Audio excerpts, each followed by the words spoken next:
আসসালামু আলাইকুম ওয়া রাহমাতুল্লাহি ওয়া বারাকাতুহু।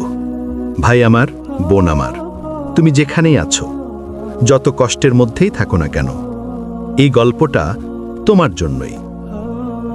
বাংলাদেশের একটা ছোট্ট শান্ত গ্রাম, নাম নদীমাটপুর। এই গ্রামেরই এক তরুণ, আরিফ, বয়স 24 হবে। চেহারায় লজ্জা, কণ্ঠে নরম স্বভাব, কিন্তু মনে পাহাড় সমকষ্ট। পৃথিবীর কাছে সে সাধারণ, কিন্তু আল্লাহর কাছে ছিল অমূল্য। আরিফের বাবা ছোটবেলায় মারা যান। মা কষ্ট করে ছেলে মানুষ করেন। দিনের পর দিন মাঠে কাজ, অন্যের ধান কাটা, আবার রাতে সেলাই। মা তার ছেলের জন্য সব করতেন। আরিফও চেষ্টা করত, কিন্তু জীবন যেন সবসময় তার বিপরীত দিকে চলত। কখনো চাকরি পেলেই বন্ধ হয়ে যায়, কখনো কাজে যেতে চাইলেও অসুস্থ হয়ে পড়ে, কখনো বন্ধুরা প্রতারণা করে টাকা নিয়ে পালিয়ে যায়। এত কষ্টের মাঝে আরিফের মন একদিন ভেঙে যায়। ছেলেটা একসময় খুব নামাজি ছিল, আল্লাহর পথে চলত, কিন্তু কষ্ট তাকে হতাশ করে তোলে। সে ভাবতে থাকে, কেন আল্লাহ আমাকে দেখেন না, কেন সব দিক থেকে দরজা বন্ধ। এই কথাগুলো শয়তান তার কানে কানে ফিসফিস করে।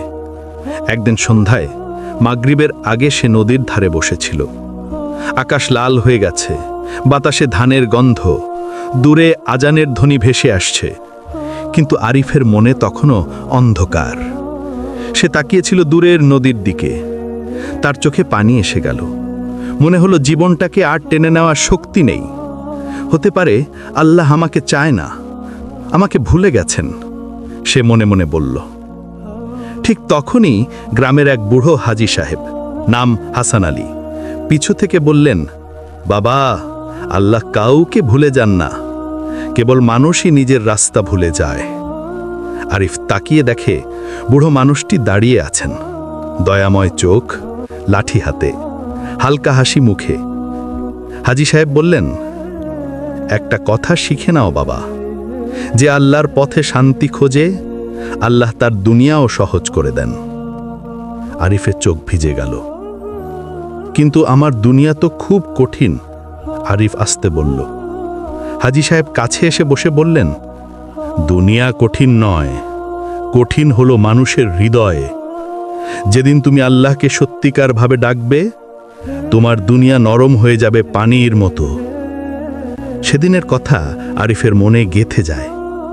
রাতের বেলা বাড়িতে এসে সে মাথা নিচু করে বসে থাকল। তার মা এসে বললেন, মা, তোমার মুখ শুকনো কেন? আরিফ বলল,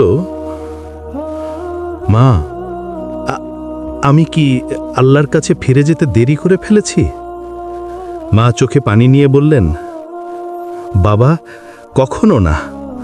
আল্লাহ তাআলা বলছেন, হে আমার বান্দা, তুমি যত পাপ করো, তোমার জন্য আমার দরজা খোলা, তুমি ফিরলে আমি তোমাকে ক্ষমা করে দেব। আরিফের হৃদয়ে সেই রাতে নরম হয়ে যায়।